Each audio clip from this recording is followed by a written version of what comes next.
মা খালেদা জিয়ার ৩.৫ দশকের নির্বাচনী লড়াইয়ে প্রথমবারের মতো সঙ্গী ছেলে তারেক রহমান। এ নিয়ে উজ্জীবিত তৃণমূলের নেতাকর্মীরা। তবে মনোনয়ন ঘোষণার পর কিছু জায়গায় অসন্তোষ দেখা দিলেও বিদ্রোহী প্রার্থী নিয়ে শঙ্কিত নন দলটির নেতারা। তাদের আশা, হাইকমান্ডের নির্দেশে ঐক্যবদ্ধ থাকবে সবাই। শাহনওয়াজ বাবলুর রিপোর্ট।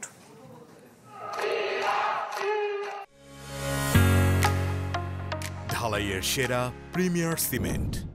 ৩৫ বছর আগে ১৯৯১ সালে নির্বাচনী যাত্রা শুরু বেগম খালেদা জিয়ার। দীর্ঘ লড়াইয়ে নানা আসনে প্রার্থী হলেও কখনো হারেননি তিনি।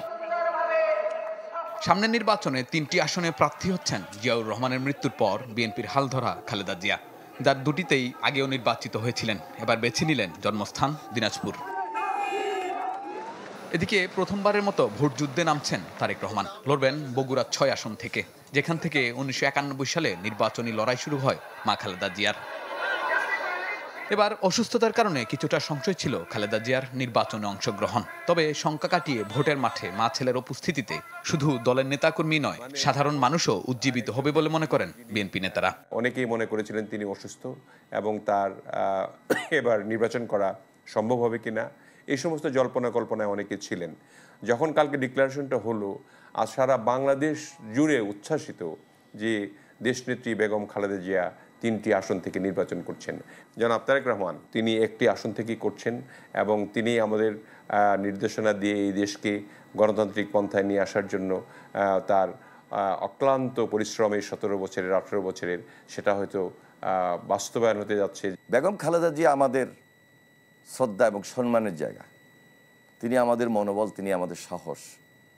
তিনি অসুস্থ হলো, এই যে তার নির্বাচনে অংশগ্রহণ করা, এটা আমাদেরকে রাজনৈতিকভাবে অনেক শক্তিশালী করবে। আর তারেক রহমান তো এখন ক্রেজ, তার উপর একটা বিশ্বাস, নেতৃত্বের প্রতি একটা আনুগত্য, সব কিছুই ফুটে উঠেছে। এবং প্রেসিডেন্ট জিয়াউর রহমান যে আলোকে সেই সময়ে আধুনিক রাজনীতি মানুষকে উপহার দিয়েছিলেন, এই যুগে এই সময়ে আরও বেশি আধুনিক রাজনীতি তারেক রহমানের মধ্যে কাজ করছে বলে আমরা দেখছি। প্রত্যেকটা কর্মীর মধ্যে স্পন্দন।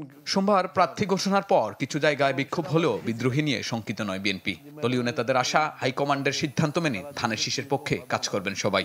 এটা তো রাজনীতিতে, এটা তো নতুন কিছু না। এটা অনেকে হয়, আবার হওয়ার পরে বোঝে তারপরে আবার দলে ফেরত চলে আসে। যে দল 16 বছরের চাপের দল ভাঙে নাই, সেই দলের কেউ স্বতন্ত্র করবে আমি বিশ্বাস করি না। আর যে করবে সে কোনোখানেই দলের ছিল না, স্বার্থের জন্য ছিল।